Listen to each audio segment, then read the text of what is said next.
Thousands of years prior to the events of the Great Crusade, the being who would one day become known as the Emperor of Mankind would slowly begin gathering allies to aid him in his plan to bring law and order to humanity, as well as to protect it from the vast and incomprehensible dangers that lay beyond the stars.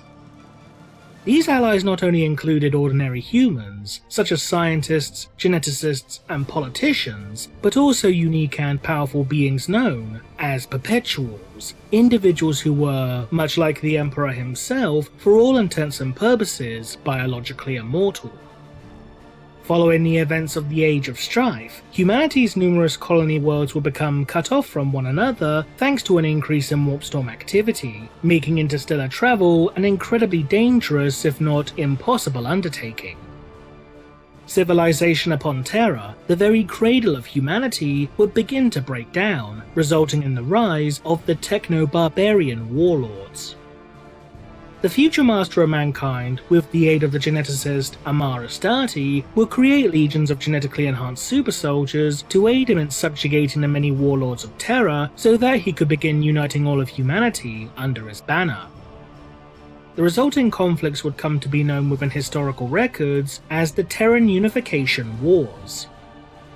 It was during the course of these wars that the Emperor would recruit the man who would grow to become his most trusted ally, friend, and confidant, an incredibly potent psyker named Malcador the Sigilite. Malcador was himself said to be the sole survivor of a quasi-religious order dedicated to the preservation of mankind's history, known as the Sigilites, whose psychic abilities were so great that they were said to be surpassed only by those exhibited by the Emperor himself. It was even said that Malcador would be the one to encourage the Master of Mankind to take up the title of Emperor for himself. Over time, Malcador would prove instrumental in establishing a number of imperial institutions, such as the Administratum, who was responsible for the nascent empire's more bureaucratic aspects, as well as the Officio Audiorum, with the Sigilite acting as the organization's first Grand Master of Assassins.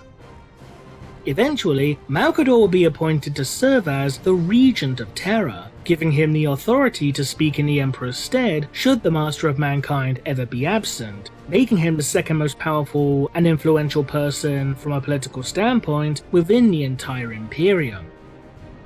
During the course of the Horus Heresy, the Sigilite will begin slowly laying the foundations for both the Imperial Inquisition, whose symbol is based upon the personal icon of Malcador himself, as well as the Grey Knights chapter of the Adeptus Astartes, with the latter's founding members having once served the Sigilites as agents known as Knights Errant.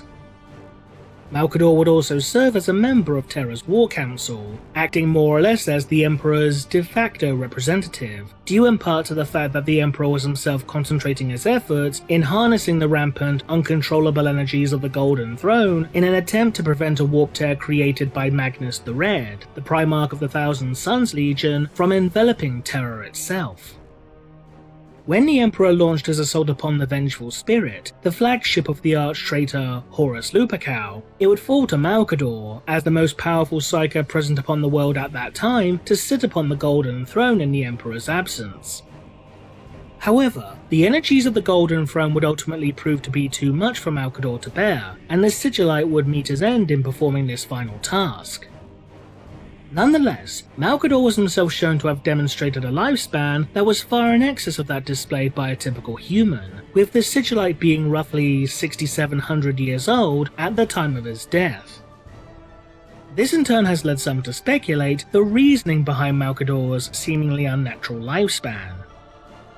With this in mind, is it possible that Malcador the Sigilite was in fact a Perpetual? One of the main arguments in favour of Malcador being a Perpetual, in addition to his unnaturally long lifespan, is due to the fact that the Sigilite has been, on at least one occasion, directly referred to as a Perpetual.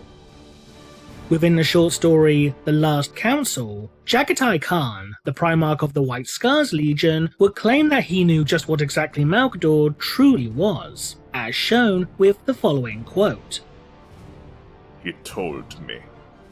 He told me that you are Bram Malcador, last of the Sigilites, the Cursed Wanderer, the Perpetual. Horus knows what you have done.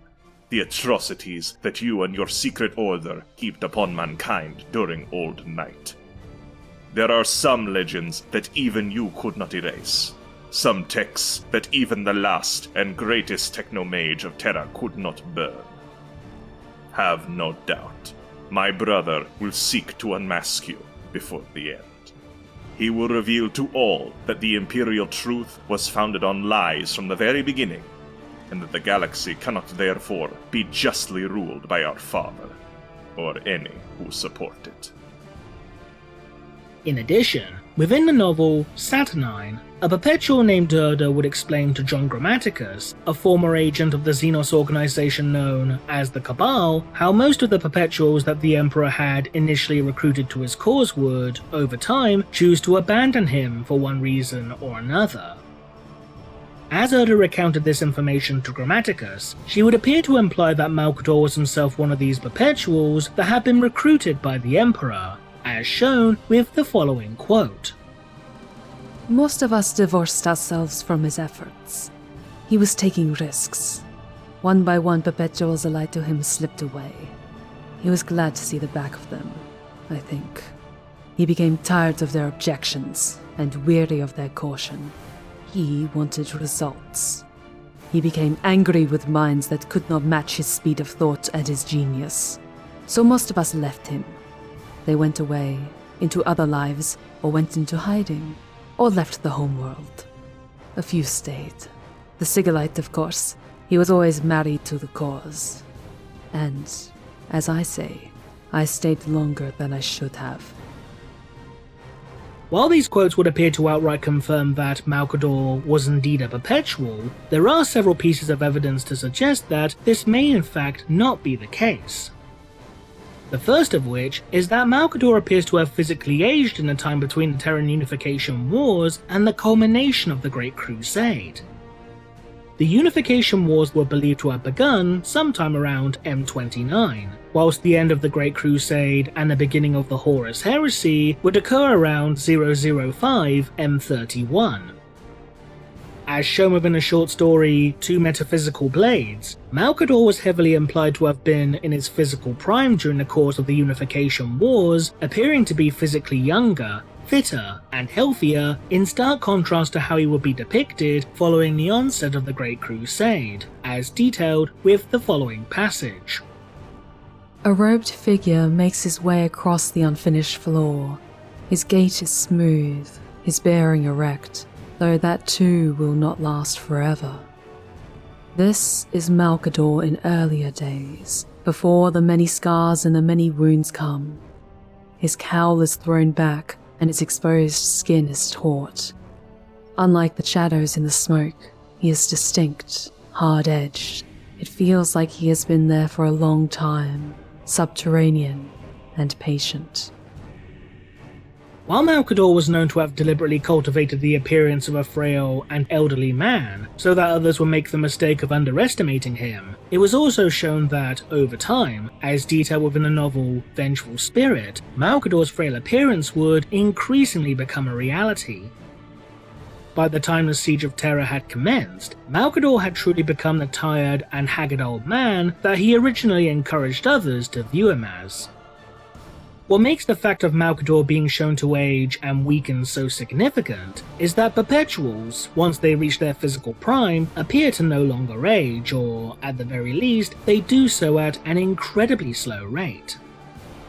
Alanius Pius, for example, despite bearing the appearance of a man in his late 30s or early 40s, had estimated himself to be around 45,000 years old by the time of the Horus Heresy, which by extension makes him roughly 6,000 to 7,000 years older than the Emperor himself, give or take a century or two. The second major piece of evidence that would appear to debunk the notion of Malcador being a Perpetual is due to the other key traits demonstrated by Perpetuals, the ability to regenerate from the most grievous of wounds, and even death itself. Within the novella Fury of Magnus, the traitor Primarch Magnus the Red, sensing one of the missing pieces of his fractured soul, would infiltrate the Imperial Palace along with a handful of his most trusted sons, with Magnus using his incredible psychic abilities to disguise the traitors as members of the Loyalist Blood Angels Legion. after making their way into the inner sections of the palace and journeying through the time-distorting passageways of the Halls of Leng, Magnus would find himself on the shore of a vast subterranean lake, which was surrounded by 20 villas seemingly built to serve as residences for the Primarchs. It was here that Magnus would discover Malcador, along with the Perpetual Olivia Soreka, seated at a table by the lakeside, with the pair having anticipated the Primarch's arrival.